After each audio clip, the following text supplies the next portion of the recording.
Muy bien, muy buenas tardes a todos los que se han podido conectar. Con la ayuda del Señor vamos a continuar el estudio del libro de los Hechos. Esta semana correspondería revisar una porción desde que está entre el versículo 23 hasta el versículo 31. Ahí después le voy a pedir a Patricio o a Felipe, no sé quién está, con el computador para que lo pueda proyectar después y revisar esa porción. Antes de ello, tenemos que recordar qué es lo que se ha estado revisando en las últimas semanas. Como lo hemos visto, como lo hemos dicho en más de una oportunidad, el libro de los Hechos es un libro sumamente coherente, muy conectado con el relato que va planteando, con las temáticas que va desarrollando. Y veíamos la semana anterior con el escenario que se nos planteaba con la conversión de Saulo, cómo es que hay una temática transversal. Al menos eso podíamos revisar y podíamos titularlo, al menos les señalaba esto como la obediencia del creyente. Podíamos verlo en el caso de Pablo, podíamos verlo en el caso de Ananías, y anteriormente lo habíamos visto también con el caso de Felipe y el etíope, en el término del capítulo 8, con una instrucción que cada uno de estos individuos obedece, que era levántate y ve. Veíamos cómo es que Felipe al término del capítulo 8 recibe esta instrucción, se levanta y va en dirección hacia donde el ángel le había indicado que debía ir. Posteriormente vemos cómo es que Saulo, al recibir la instrucción, entra en la ciudad de Damasco. Vemos también cómo es que Ananías, al recibir la instrucción del Señor, se levanta finalmente y va donde estaba Saulo orando, con sus ojos cubiertos, como con esta especie de escamas. Vemos la obediencia del creyente, y ese era un primer elemento que revisamos la semana anterior. Cómo es que el creyente no solamente debe testificar con palabras, sino que también con su actuar. Y no es un actuar siguiendo un sistema ritualista, es un actuar que va conforme al corazón de Dios, obedecerle a Él. Lo habíamos visto, también lo habíamos señalado. Más que toneladas de conocimiento es la obediencia, el poder obedecer, el poder eh, seguir los principios que Dios nos ha dado mediante su palabra. Y veíamos eso. Posteriormente revisábamos en la misma parte de la conversión de Saulo, cómo es que había un elemento interesante y era lo que Saulo estaba haciendo. La escritura nos decía en el versículo 11, cuando se le da la instrucción a Ananías, que Saulo estaba haciendo algo, él estaba orando en ese periodo, en ese momento, en ese trance de cerca de 3 días en donde él no comió ni bebió. Y él estaba orando, y esto era llamativo porque al referirle el Señor a Ananías sobre este actuar, nos da a entender a nosotros de que Dios está atento a la necesidad de sus hijos. Muchas veces podemos pensar cuando lo estamos pasando mal de que Dios no nos está prestando la suficiente atención o simplemente no somos importantes para Él. Vienen todos estos pensamientos que muchas veces nos bombardean, muchas veces nos dicen nuestros hermanos, es el enemigo el que te está hablando, es que te está tratando de tentar, te está tratando de engañar. Y en el momento es súper difícil, porque pensamos de que efectivamente ese susurro es cierto. Pucha, llevo tanto tiempo lidiando con esto y Dios no se apresura a resolver esta situación. Pero, ojo, acá la escritura nos dice, Saulo estaba orando por dirección, había una necesidad espiritual sumamente profunda en él, y Dios estaba atento. Y Dios envía a Ananías para que pudiese obrar en él. Y vemos esto y debe ser un motivo de gozo, de consuelo para nosotros, porque Dios también está atento en el día de hoy a nuestras necesidades, a aquellas cosas que aquejan nuestro corazón. Nosotros podemos llevarlas delante de su trono en oración. De hecho, es muy grato el tener esta instancia también los días martes, porque podemos orar, podemos elevar nuestras peticiones, podemos llegar delante de Dios con nuestras gratitudes, y también lo podemos hacer en nuestro espacio íntimo. Podemos orar en cualquier lugar, en cualquier momento. Podemos llegar delante de su trono con todo esto para que Dios finalmente pueda también obrar en nuestra vida conforme a su propósito. Y ese era el segundo elemento, aquello que era aparentemente oculto, aquello que nadie más estaba viendo, Dios lo estaba viendo. Dios estaba viendo la oración de Saulo en aquel momento y se moviliza a través de este hermano. Y el tercer punto que podíamos observar era el perdón en el Evangelio, al menos eso era como el apunte que puse en mi Biblia para poder recordarlo. El perdón en el Evangelio, la unidad en Cristo la había puesto, en esa porción desde el 13 hasta el 17, porque veíamos que Ananías en una primera instancia recordaba todo lo que, todo, como todo el currículum que traía Saulo. Saulo era una persona malhechora, que sacaba a los creyentes de sus casas, que estaba asolando todo el sitio de Jerusalén, y él había oído de esto, él sabía cuál era la finalidad que iba en busca de Saulo al trasladarse hasta Damasco. Pero pese a esto, es el Señor que le indica que debía ir y cumplir, porque iba a ser un instrumento en sus manos, y el cambio de Ananías hacia Saulo cambia. Ya no lo trata desde lejos, ni despectivamente, ni con una falta de afecto, sino que la Escritura nos lo refiere con una frase muy cálida. Le llama hermano, hermano Saulo. Y les comentaba esto la semana pasada, cuán difícil es tratar con cariño cuando alguien nos ha ofendido, cuando alguien nos ha tratado mal, incluso cuando hay situaciones que no nos agradan, el decirle una palabra de afecto a esa persona que entendemos que nos ha lastimado, pucha que cuesta, pucha que es difícil. Pero acá vemos de que se aproxima Ananías a esta persona que muy probablemente haya afectado a sus amigos, a sus familiares, a sus hermanos en la fe, y le trata con este cariño, hermano Saulo. Y eso también debiese ser un ejemplo para nosotros. No digo de que ya lo hayamos alcanzado, lo reconozco, en mi carne es súper difícil, muchas veces me cuesta, pero debemos esforzarnos en perdonar a nuestros hermanos, a aquellos que muchas veces han hecho cosas que nos pueden lastimar. También aprovecho de decir, si he lastimado a alguno con algún gesto, con alguna palabra, les pido perdón, porque acá vemos el ejemplo práctico del Evangelio, el perdón, el mismo perdón que Cristo nos impartió a nosotros, nosotros también debemos impartir a quienes nos rodean.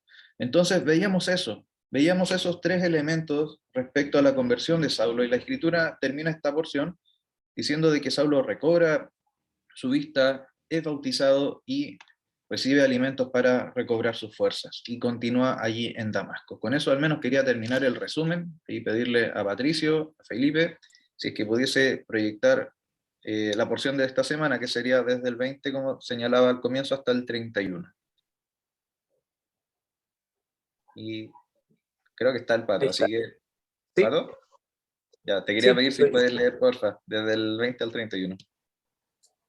sí, claro. Vale. Del Hechos 9, 20. Entonces, dice, enseguida predicaba a Cristo en las sinagogas, diciendo que este era el Hijo de Dios. Y todos los que le oían estaban atónitos y decían, ¿no es este el que asolaba en Jerusalén?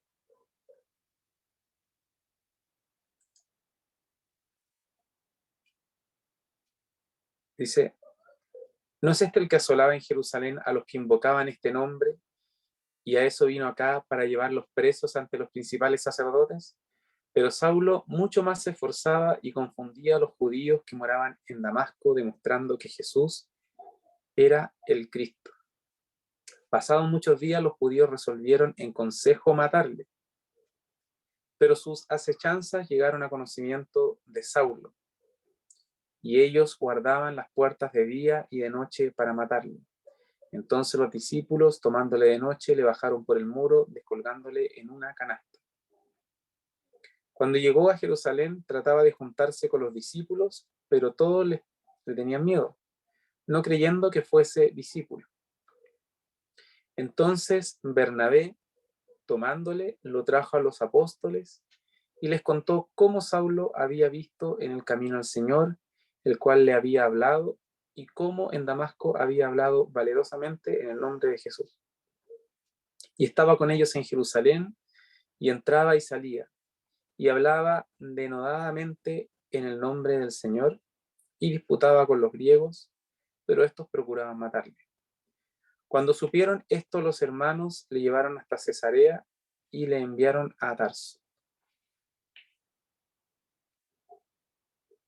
¿Hasta ahí? ¿Hasta el 30? Hasta el 31, creo que ahí termina al menos la porción en mi Biblia. Ya. Entonces las iglesias tenían paz por toda Judea, Galilea y Samaria, y eran edificadas andando en el temor del Señor, y se acrecentaban fortalecidas por el Espíritu Santo. Súper, gracias, Pato. Bueno, esta porción que leyó Patricio está relatada en dos lugares geográficos distintos.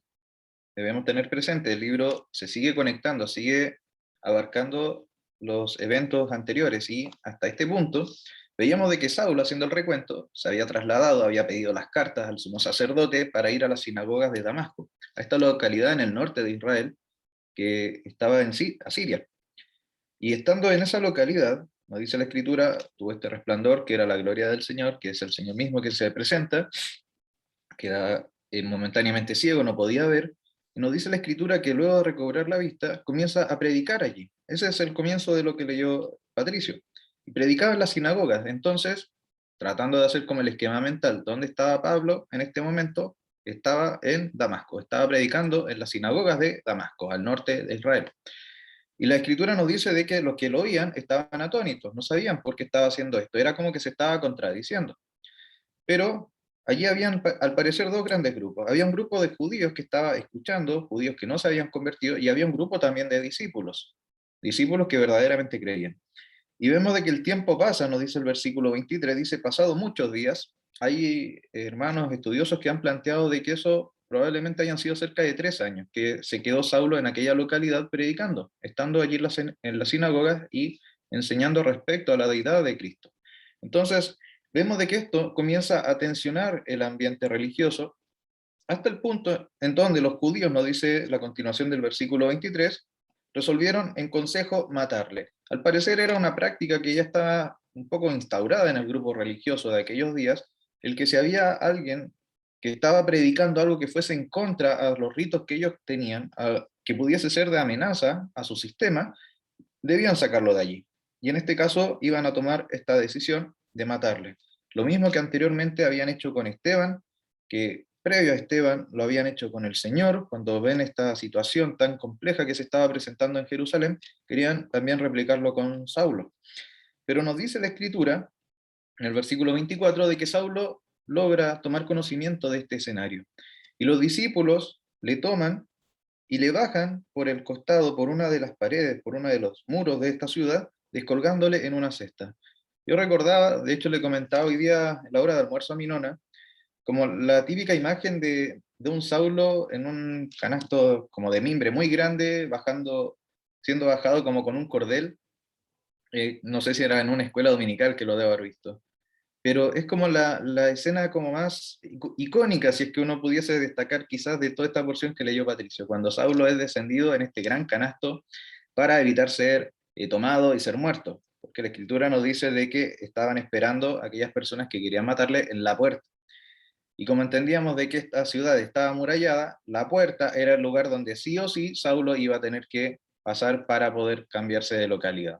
Entonces prácticamente era cosa de tiempo, pero vemos de que Saulo finalmente sale de allí. Y cambia el escenario, cambia el territorio, porque Saulo se traslada hasta Jerusalén. Y allí en Jerusalén nos dice, los discípulos también le tenían miedo, no sabían si este cambio que estaban observando, que Saulo estaba predicando que había ocurrido en su vida, era cierto o no, porque tenían todavía muy fresco lo que Saulo había hecho anteriormente con la iglesia en aquel lugar.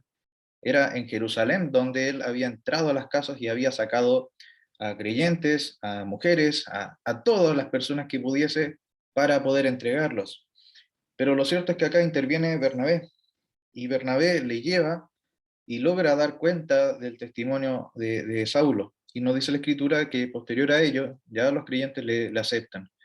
Y continuaba enseñando y disputando con los griegos. Estos son los judíos helénicos, como lo habíamos visto anteriormente.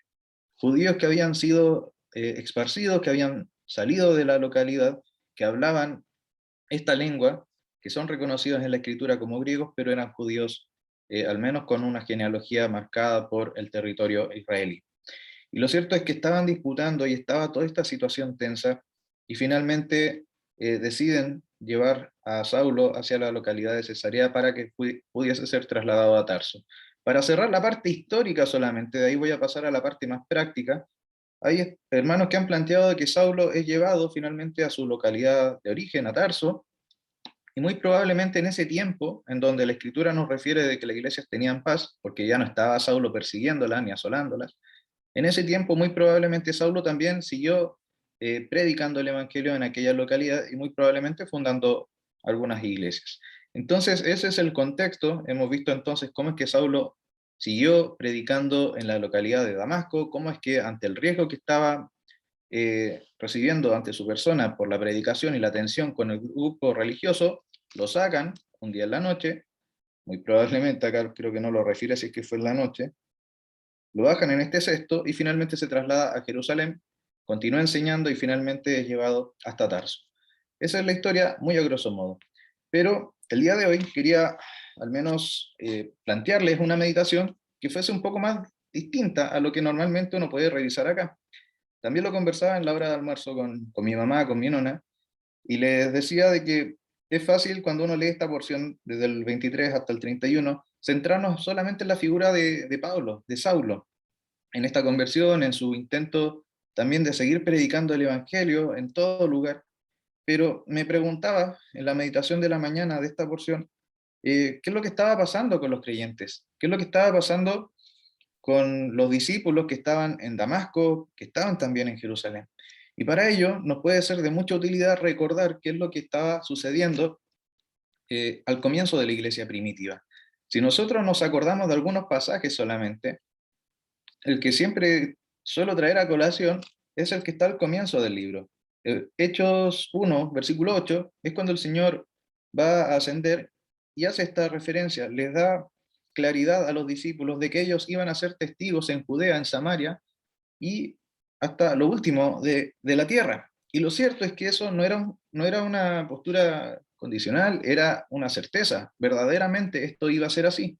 Verdaderamente el Evangelio iba a ser esparcido por todo el mundo e iba a llegar hasta nuestra localidad, como oraba el Benjita anteriormente, ha llegado hasta nosotros, hasta Chile, hasta el año 2021. Ya hace tanto tiempo que uno podría decir, ocurrieron estos eventos, bueno, siguen vigentes hasta el día de hoy y van a seguir vigentes porque la palabra de Dios no pasa. Y lo cierto es que se cumple la palabra del Señor. Iban a ser testigos estos discípulos y lo fueron, y no solamente esto, sino que también los mismos discípulos, cuando estaba comenzando la iglesia primitiva, ellos habían orado para que esto no cesase, para que esto no parara. De hecho, lo vimos en el capítulo 4 cuando hicimos la revisión, haciendo también memoria de ello, había ocurrido una sanación que fue bien notoria en Jerusalén.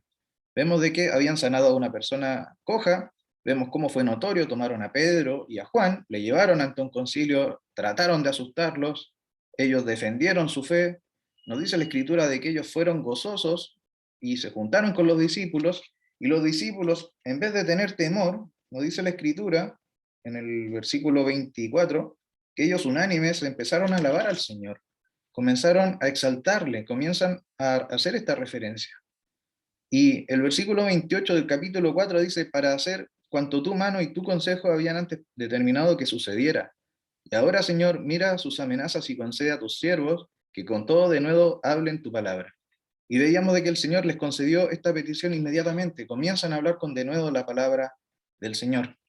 Y pensaba en estas dos porciones, en cómo es que al comienzo, cuando el Señor asciende, les indica de que iban a ser testigos, y pensaba en esta otra porción, cuando habían experimentado una situación compleja y es la petición del corazón de los discípulos el que el Evangelio no se viese pausado, sino que continuara.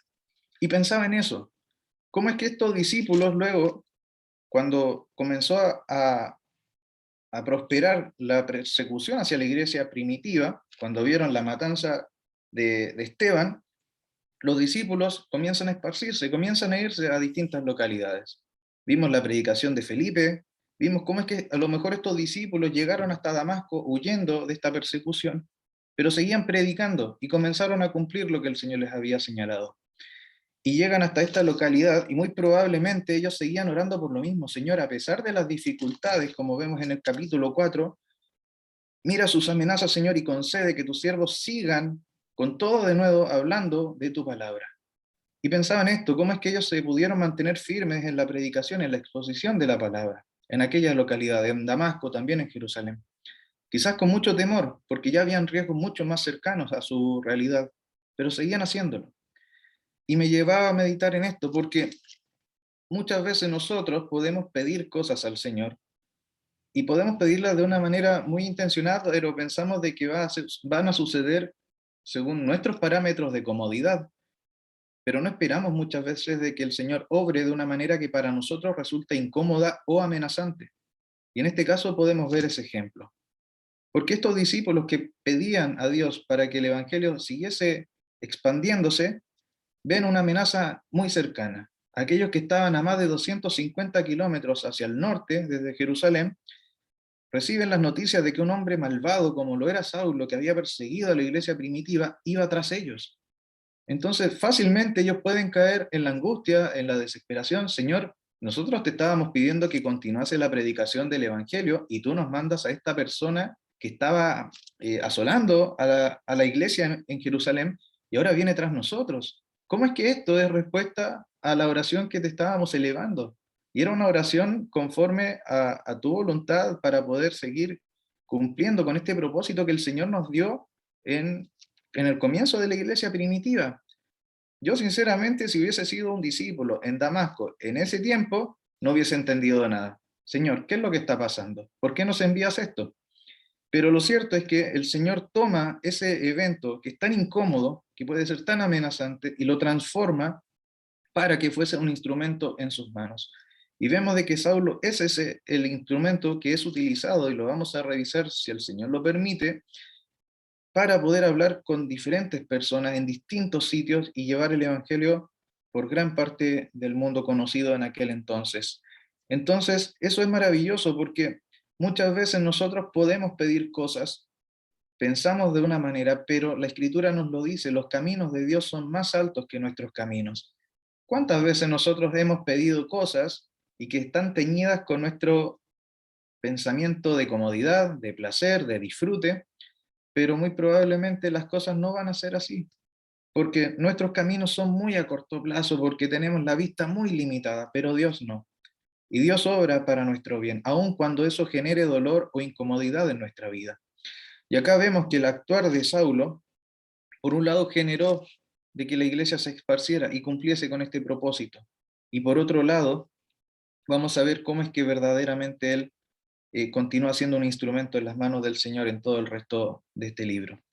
Ahora, algo que me llamaba la atención, y con eso pretendo ir cerrando ya mi intervención, buscando el aspecto más práctico para nuestra vida, como les señalaba, trataba de centrarme en este caso en los discípulos de Damasco, luego los discípulos que estaban en Jerusalén con miedo, viendo a este Saulo que predicaba algo tan contrario a lo que habían observado no mucho tiempo atrás, que era su conducta, que era perseguir a la iglesia. Pensaba en ello, pensaba cómo es que a veces pedimos nosotros por distintas cosas para el servicio de la obra del Señor y parecieran ser respuestas que son contrarias o pareciera ser lo que no esperamos. Muchas veces podemos pedir, Señor, danos más paciencia, danos más mansedumbre para tratar a esta persona, y el Señor nos manda una prueba o nos manda una situación más compleja. Señor, estoy luchando con este pecado, ayúdame para poder alejarme de esto, no sentirme tentado, para poder resistir con firmeza, y vemos que hay situaciones complejas. Pueden venir enfermedades, pueden venir situaciones difíciles con el trato con las personas, miles de situaciones, como lo habíamos visto la semana anterior, nos pueden venir las mil y una, y el Señor puede permitir este escenario. Pero lo que nosotros no debemos hacer es desconfiar del propósito final de Dios. Nosotros sabemos de que su propósito para cada una de nuestras vidas es el bien. La Escritura también nos lo refiere, que Él no tiene pensamientos de mal, sino de bien. Pero también debemos entender, no es el bien como nosotros lo entendemos. El bien de Dios es que nosotros podamos crecer en santidad, que podamos ser instrumentos aprobados delante de Él para poder ministrar, para poder servirle en el ministerio, en la obra. Y ese es el propósito que estaba acá a la base.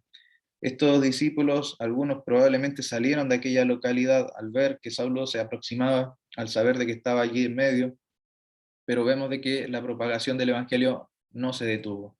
Y con eso cierro, porque estaba comprendido en la promesa del Señor, estaba comprendido en lo que iba a ser la iglesia primitiva.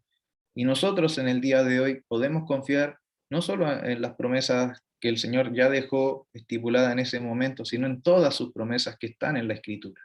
Porque verdaderamente Él no nos desampara. Podemos confiadamente aferrarnos a Él en todo momento de dificultad, sabiendo de que Él también está próximo a nuestro alcance. Con eso al menos cierro mi intervención. Ahí dejo a algún otro hermano que quiera aportar o comentar de esta porción.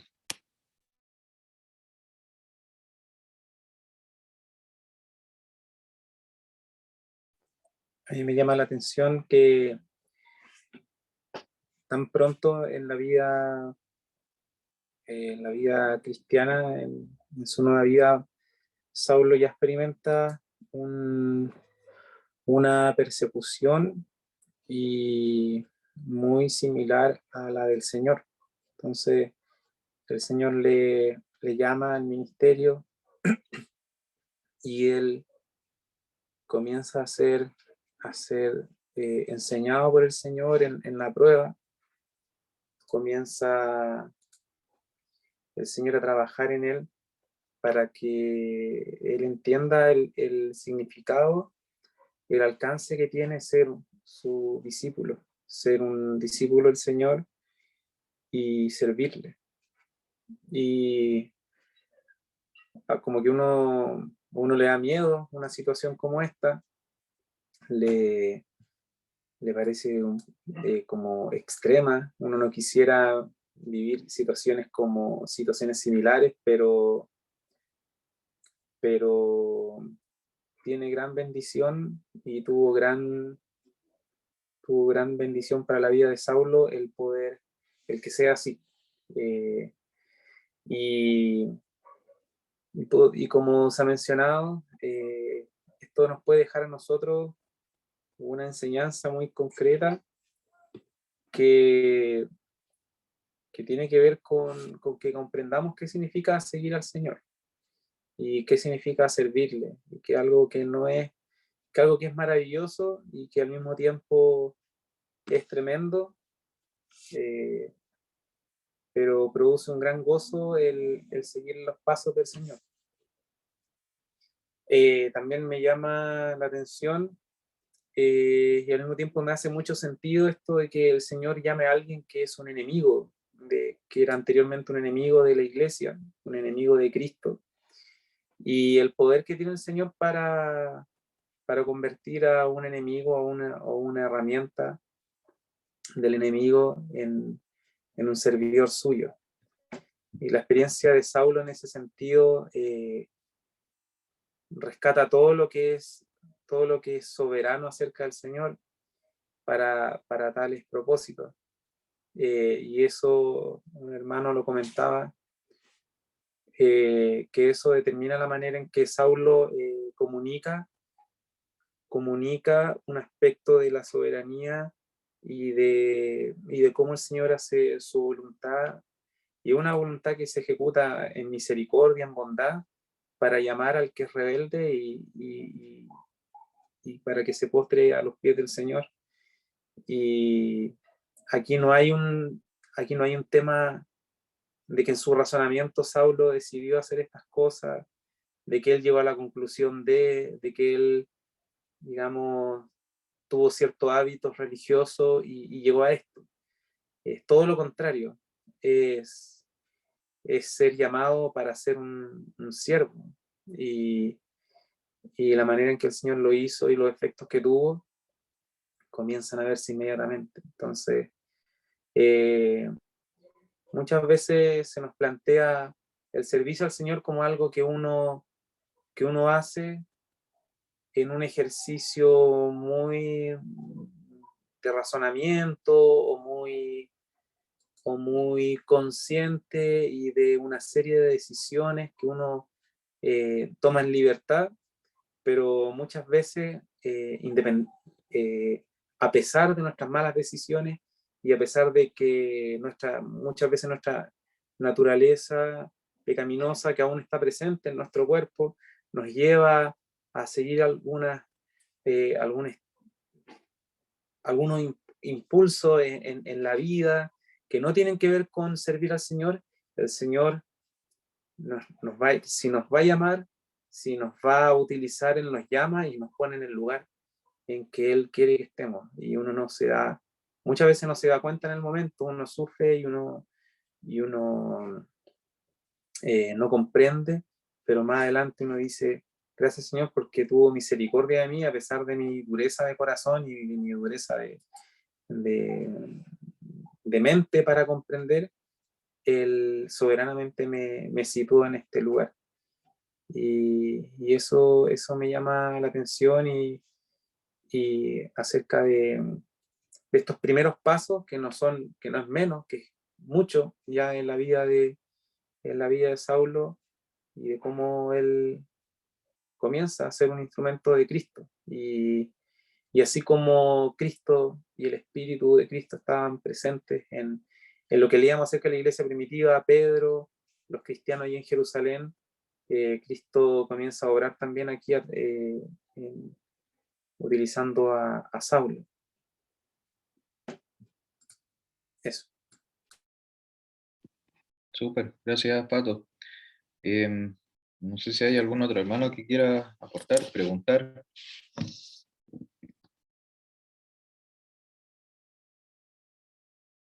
Si no, podemos ir quizás ya finalizando el estudio por esta semana. Para ello, le voy a pedir a Omar si es que pudiese terminar entonces con una palabra de oración.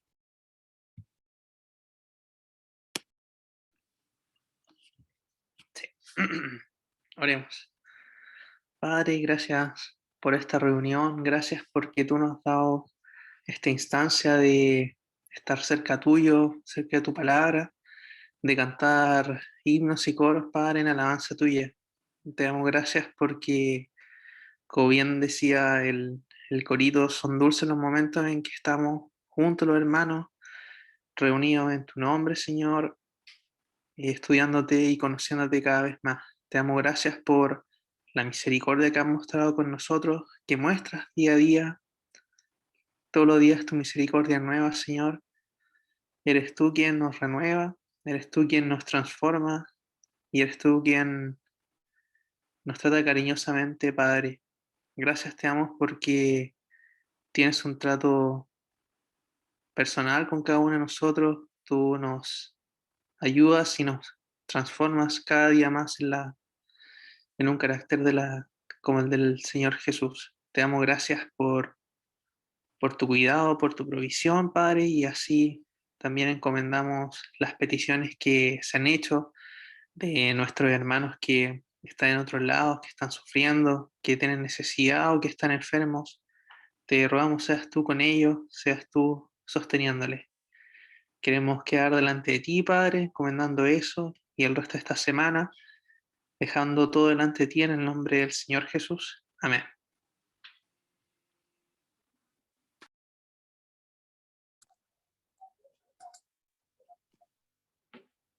Todavía estás grabando, Pato, por si acaso. Gracias, voy a tenerlo ahora.